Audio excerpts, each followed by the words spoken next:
I'm glad you agreed to join us for Sunday dinner. My mom has been looking forward to meeting you again. Sunday might be tight. A few influencers are hosting a brunch. These connections could open so many doors for me. It's just one brunch. My mother's health hasn't been great lately. It would mean a lot to her. Ethan, you always expect me to put your family above everything. Don't get me wrong, I like your mom. But I can't pause all my social goals for family meals every single time. We're building our future, and status matters. Our future should be built on mutual support, not endless social networking. Speaking of opportunities, I officially got confirmed for the annual charity gala this month. Every big investor in the city will attend. This is once in a lifetime. I'm happy for you. Just promise me you won't lose sight of what truly matters. Don't worry, I can handle everything. The hospital just called. My mom suffered a sudden vascular rupture. She needs emergency surgery tonight. The operation is high risk. Needs emergencies you to come to the hospital with me right now.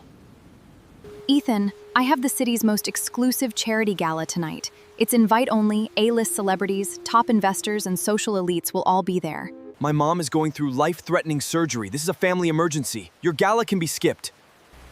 One wrong move, and I lose all my future connections. Are you hearing yourself? My family is facing a life or death situation, and you only care about your social status?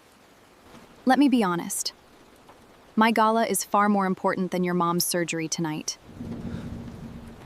Your family is ordinary, quiet, and your mom's surgery is just a private family issue.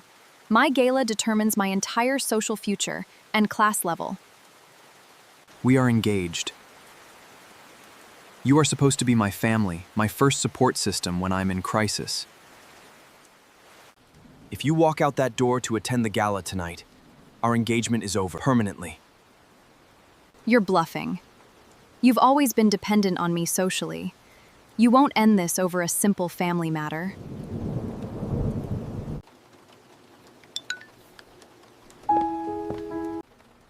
I didn't end this relationship out of anger. I ended it because I saw her true priorities. Love and marriage are about mutual support. If my partner abandons me in my darkest family crisis, she has no place in my future life. Ethan accompanied his mother through surgery and recovery. He focused on his career, upgraded his mindset, expanded his business, and completely stepped out of the low period.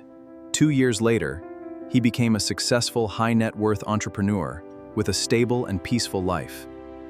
Ethan, I've missed you so much.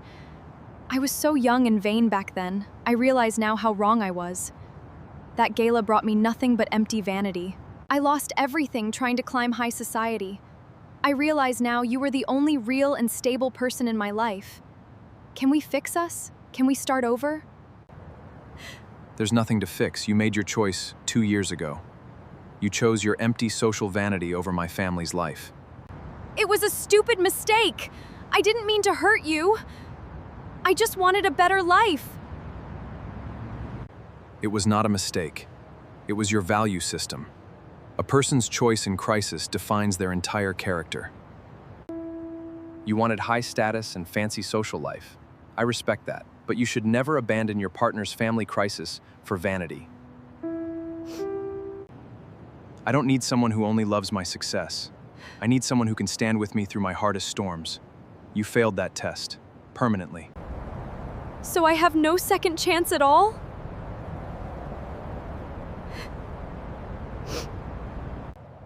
Love and partnership are based on mutual respect and priority. You put vanity above me and my family once. I will never let you into my life again.